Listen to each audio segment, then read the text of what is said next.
जय हिंद दोस्तों, नमस्कार। बात कर लेते हैं आज के दिन भर की सारी बड़ी खबरों की, जहां सबसे पहले आपको बताएंगे दोस्तों, इधर पाकिस्तान और सऊदी अरब के बीच हालिया हुए रक्षा समझौते का ईरान ने किया समर्थन, तो उधर बड़ी मांग उठ गई दोस्तों कि पाकिस्तान से परमाणु बमों को छीन लिया जाए। जी हां, वो भी तुरंत प्रभाव से बताएंगे। कहा गया है साथ में कि भारत, बलूचिस्तान और इजराइल भयंकर खतरे में है पाकिस्तान के इस परमाणु बम से। बताएंगे अमेरिका से लगाई गई है बहुत बड़ी गुहार दोस्तों। वहीं आपको बताएंगे अमेरिका जाकर पाकिस्तान की भाषा बोल रहे हैं बांग्लादेश के मोहम्मद यूनुस। नॉर्थ ईस्ट क्षेत्र पर फिर गड़ाई अपनी नजर और भारत को लेकर सार्क पर दे दिया बड़ा बयान दोस्तों। बताएंगे सार्क को लेकर क्या कहा मोहम्मद यूनुस ने, उल्टा भारत पर लगा दिया बड़ा इल्जाम। तो वहीं भारत के पक्ष में दिखाई दे रहा है पूरा का पूरा वॉशिंगटन। जी हां, बताएंगे क्या राष्ट्रपति ट्रंप के खिलाफ है उनका प्रशासन, क्या सारे मिलकर डोनाल्ड ट्रंप को समझाने की कोशिश कर रहे हैं, क्या डोनाल्ड ट्रंप एक तरफ है और बाकी पूरा प्रशासन भारत के समर्थन में है। बताएंगे दोस्तों हम ऐसा क्यों कह रहे हैं। तो वहीं आपको बताएंगे पाकिस्तान के प्रधानमंत्री शहबाज शरीफ और अमेरिका के राष्ट्रपति ट्रंप के बीच आज होने वाली है बड़ी मुलाकात। क्या रहने वाला है मुद्दा, साथ ही साथ एक से एक बेहतरीन खबर आपको बताने वाले हैं। बस आप वीडियो के लास्ट तक बने रहेगा। और खबरों में आगे बढ़ने से पहले मानते हैं कि पाकिस्तान के पास परमाणु बमों के अलावा उसकी कोई औकात नहीं और परमाणु बमों को लेकर ही वो पूरे दुनिया में नाचता है। और एक दिन भारत उसका ये भी घमंड तोड़ेगा। तो इस वीडियो को लाइक करके, चैनल को सब्सक्राइब करके, बेल आइकन दबा के कमेंट में जय हिंद कह दीजिएगा। बात कर लेते हैं पहली सबसे बड़ी खबर की, जहां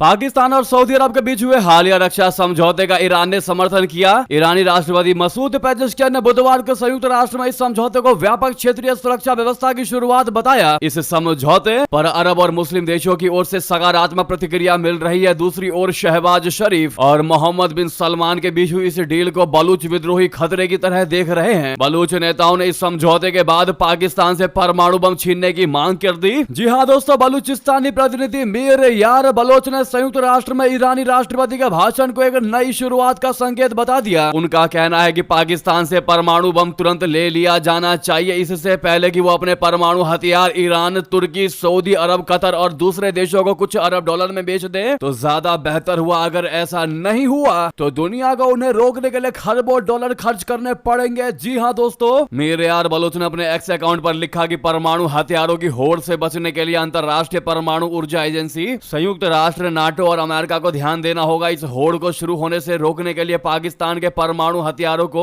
उससे छीनकर सुरक्षित करना होगा। पाकिस्तान के साथ ईरान, सऊदी अरब, तुर्की और चीन का गठजोड़ बन रहा है। ये गठजोड़ Bharat, Israel, America, Europe, Afghanistan और बलूचिस्तान के लिए बहुत बड़ा खतरा है। दोस्तों मीर यार ने आगे लिखा कि संयुक्त राष्ट्र महासभा में पाकिस्तान सऊदी अरब रक्षा समझौते को ईरान का समर्थन मिला है। यह मुस्लिम अम्ब्रेला और परमाणु हथियारों की होड़ में शामिल होने की दिशा में एक कदम है। इसका उद्देश्य क्षेत्र में चल रहे छन्न युद्धों और उग्रवाद का समर्थन करने की सजा से बचना है। इस पर दुनिया को आंख बंद ही करनी चाहिए। आपको बता दें मीर यार बलोच ने कहा कि पाकिस्तान बुरे तरीके से घिर चुका है। वो पहले ही बलूचिस्तान में अपनी लड़ाई को हार चुका है। पाकिस्तान की सेना को बलूचिस्तान के बहुमूल्य खनिज संसाधनों का दोहन करने में मुश्किलें आ रही हैं। पाक सेना और सरकार बलूचिस्तान के लूट में असहाय हो रही है, इसीलिए नए रास्ते तलाश रही है। मीर ने कहा कि पाकिस्तान ने अंतरराष्ट्रीय समुदाय को धोखा देते हुए सऊदी अरब, ईरान और तुर्की को अपने परमाणु हथियार बेचने के रक्षा समझौते कर रहा है। इससे पहले कि पाकिस्तान अपने परमाणु हथियारों को विमान में भरकर इस्तांबुल, रियाद और अंकारा भेजे, अंतरराष्ट्रीय समुदाय को आगे आना होगा। पाकिस्तान के परमाणु बमों को सुरक्षित कस्टडी में लेते हुए क्षेत्र को परमाणु हथियारों की दौड़ से रोकना होगा। दोस्तों मीर यार बलोच के इस मांग को अगर आप भी सही ठहराते हैं, मानते हैं कि पाकिस्तान बस एक ही उम्मीद को लेकर जिंदा है और वो है परमाणु हथियार, परमाणु बम, क्योंकि पाकिस्तान के पास अब कुछ बचा नहीं है। एक एक पाकिस्तानियों के ऊपर 20 से 25 लाख रुपए का कर्जा चढ़ा चुकी है पाकिस्तान की सरकार। लेकिन अगर वो किसी उम्मीद से जिंदा है तो वो है सिर्फ परमाणु बम। उसको लगता है कि हमारे पास कम से कम परमाणु बम तो है, अगर हम डूबे तो दुनिया को इस बम से उड़ा देंगे। यानी कि आप कह सकते हैं पाकिस्तान के लिए एक बैकबोन की तरह काम करता है परमाणु बम। अब ऐसे में मीर यार बलोच ने जो ये मांग उठाई है अमेरिका के साथ, बाकी देशों के साथ, कि पाकिस्तान से परमाणु बम तो किसी भी कीमत पर छीन लेना चाहिए या फिर कस्टडी में ले लेना चाहिए। अगर आप भी सहमति दर्शाते हैं तो पहले सबसे पहले वीडियो को लाइक कीजिएगा, कमेंट में ही सेड राइट जरूर लिखिएगा। नेक्स्ट खबर की बात करते हैं, जहां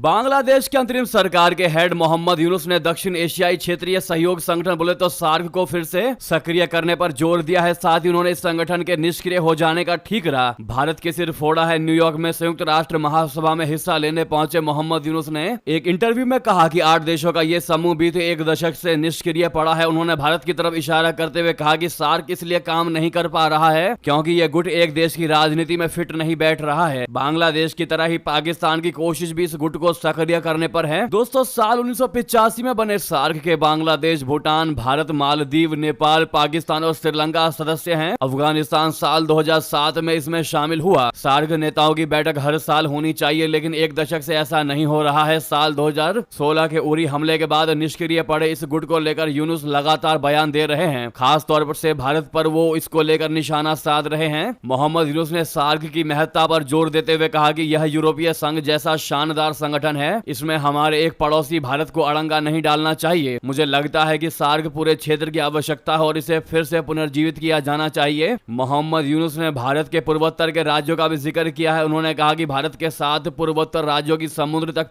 पहुंच नहीं है। मोहम्मद यूनुस पहले भी पूर्वोत्तर की बांग्लादेश से करीबी पर भारत को आंख दिखाने की कोशिश कर चुके हैं। अब ऐसे में भारत क्यों सहयोग नहीं कर रहा सार्क में, आपको बता दें इसकी वजह है पाकिस्तान। पाकिस्तान ने सार्क की अपनी सदस्यता का इस्तेमाल सार्थक एकीकरण रोकने और प्रमुख व्यापार समझौतों को आगे बढ़ने से रोकने के लिए किया।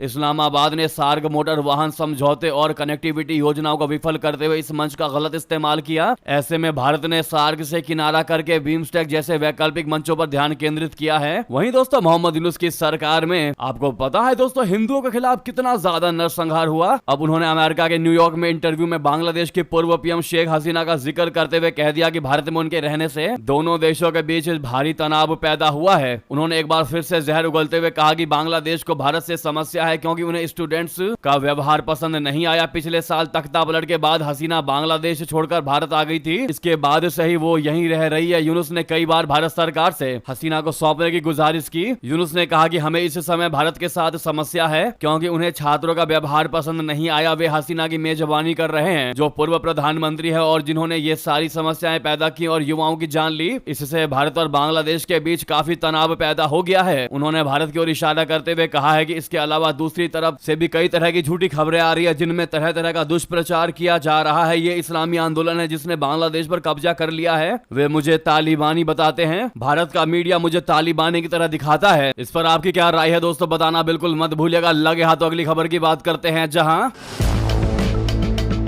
खबर यह भी है कि बांग्लादेश में मोहम्मद यूनुस के राज में देश को इस्लामिक मुल्क बनाने पर पूरे जोर शोर से काम चल रहा है। इस्लामिक आर्मी का ब्लूप्रिंट सबके सामने आया। बता दें, मोहम्मद यूनुस और उनके शासन पर इस्लामिक जिहादी तत्वों का प्रभुत्व है जो अपने मिशन में लग चुके हैं। देश की राष्ट्रीय संप्रभुता की रक्षा करने वाली संस्थाओं को अपने कब्जे में सुनियोजित साजिश चल रही है, लेकिन बांग्लादेश की सेना इस राह में अब तक रोड़ा बनी हुई है। यही वजह है कि अब सेना को सावधानी पूर्वक तैयार किए गए सफाई अभियान के जरिए निशाना बनाया जा रहा है। मोहम्मद यूनुस शासन को अपने इशारे पर चलाने वाले इस्लामी कट्टरपंथी मुल्क में बांग्लादेश की सेना को ईरान के रिवॉल्यूशनरी गार्ड कोर बोले तो IRGC की तरह इस्लामी सैन्य व्यवस्था में बदलना चाहते हैं। दोस्तों, मोहम्मद यूनुस के चारों तरफ इस्लामी तत्वों का घेरा है। उनकी सरकार एर्दोगन के तुर्की मॉडल पर काम कर रही है। विरोध में उठने वाली आवाज का दमन किया जा रहा है। वहीं इस्लामी कट्टरपंथी पूरी आजादी से काम कर रहे हैं, जिनमें अल-कायदा और हित उज तहरीर जैसे आतंकी समूहों से जुड़े संगठन भी शामिल हैं। बांग्लादेश में इस्लामी कट्टरपंथियों को पाकिस्तान से प्रेरणा मिल रही है, जहां सेना की छत्र छाया में जिहादी चरमपंथी पाले जाते हैं। नेक्स्ट खबर की बात करते हैं, जहां पर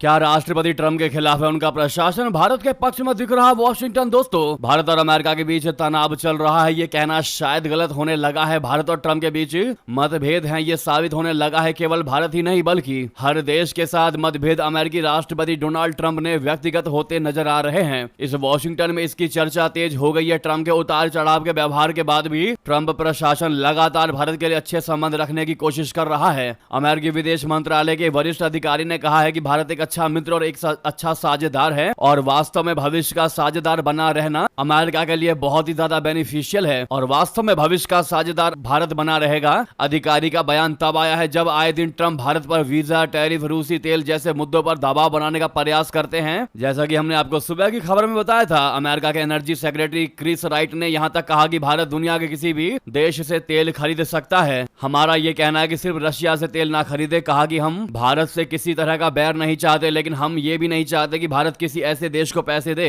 जो पैसों का इस्तेमाल युद्ध के लिए कर रहा हो। हमारे साथ भारत तेल खरीद सकता है, हम भारत को हर तरीके से सपोर्ट करेंगे, हम भारत की मदद करेंगे, भारत पर आंच नहीं आने देंगे, लेकिन हमारी ये बात मान ले भारत, क्योंकि हम भारत के साथ बैर नहीं रखना चाहते। यानी कि दोस्तों, अमेरिका को पता है कि वो भारत के साथ दुश्मनी मोल नहीं ले सकता, लेकिन वो ये दिखाने की कोशिश कर रहा है कि उसने अगर भारत पर टैरिफ लगाया है, प्रतिबंध लगाया है, पेनल्टी लगाई है, तो उसके पीछे मात्र रशिया वाला दबाव है, वरना वो नहीं चाहता कि भारत के साथ किसी भी तरीके का रिश्ता खराब हो। अमेरिका दिखा रहा है कि उसकी मजबूरी है भारत पर दबाव बनाना। ऐसे में माना यह जा रहा है कि ट्रंप ने अपने मंत्रियों को छोड़ रखा है भारत को मनाने के लिए। इस पर आपकी क्या राय है दोस्तों? साथ ही साथ आपको बता दें,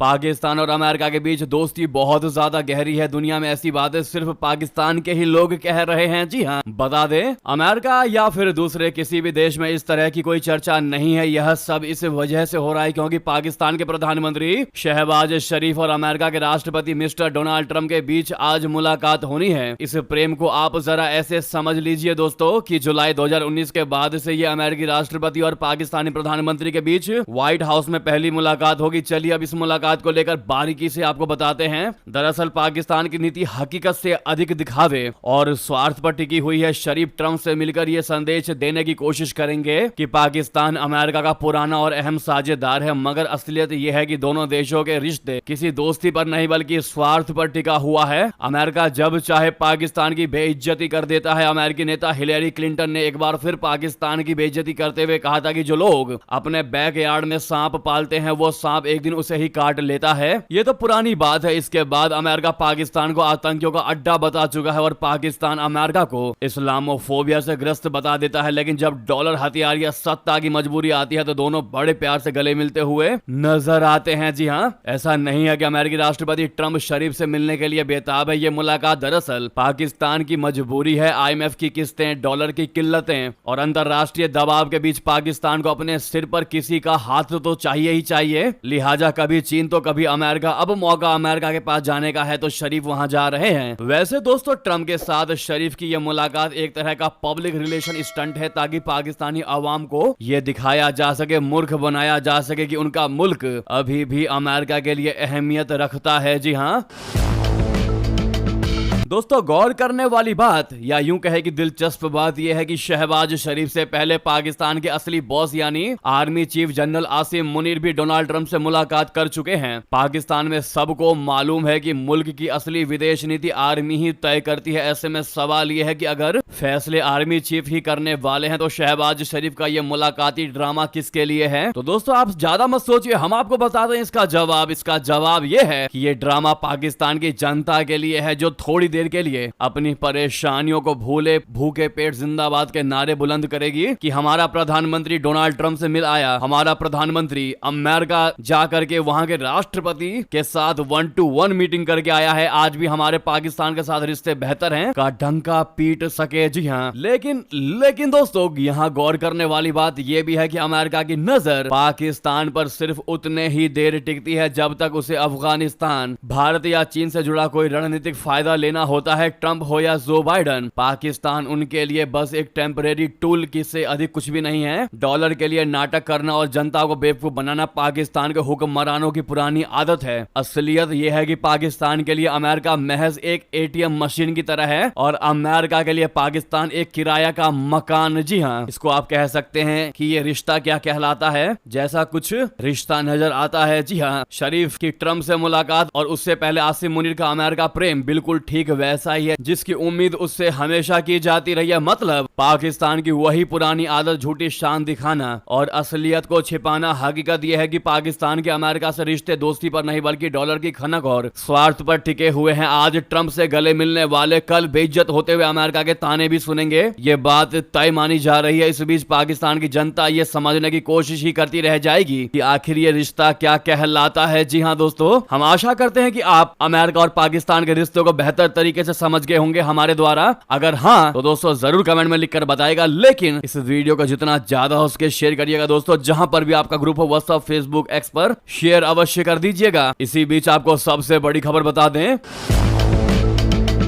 वोलोदिमीर जेलेंस्की का सबसे बड़ा बयान, रशिया संग जंग खत्म होते ही छोड़ दूंगा राष्ट्रपति का पद। जी हां, रशिया से चल रहे भीषण युद्ध के बीच यूक्रेन के राष्ट्रपति वोलोदिमीर जेलेंस्की ने एक चौंकाने वाला बयान दिया है। यूक्रेनी राष्ट्रपति जेलेंस्की ने एक्सियोस वेबसाइट से बातचीत में कहा है कि वो युद्ध खत्म होने के जस्ट बाद राष्ट्रपति पद छोड़ने को तैयार हैं। उन्होंने आगे कहा कि उनका उद्देश्य युद्ध समाप्त करना है, न कि लगातार सत्ता में बने रहना। जेलेंस्की ने यह भी कहा है कि वो यूक्रेन में शांति स्थापित करने के लिए सभी प्रयास जारी रखेंगे। उनका मानना है कि देश में युद्ध का अंत केवल राजनीतिक रूप से ही नहीं बल्कि जनता की स्वतंत्रता और भविष्य के लिए भी निर्णायक कदम होगा। जी हाँ, वहीं दोस्तों ये थे भी की सारी बड़ी खबरें। आपको खबर कैसी लगी कमेंट बताना बिल्कुल मत भूलिएगा। लगे हाथ इस वीडियो को लाइक करके, इस चैनल को सब्सक्राइब करके बेल आइकन दबा के कमेंट में जय हिंद कह दीजिएगा। मिलते हैं आपसे अगली बड़ी खबर में। यहाँ तक बने रहने के लिए आप सभी का बहुत बहुत धन्यवाद, बहुत बहुत आभार। जय हिंद, जय भारत।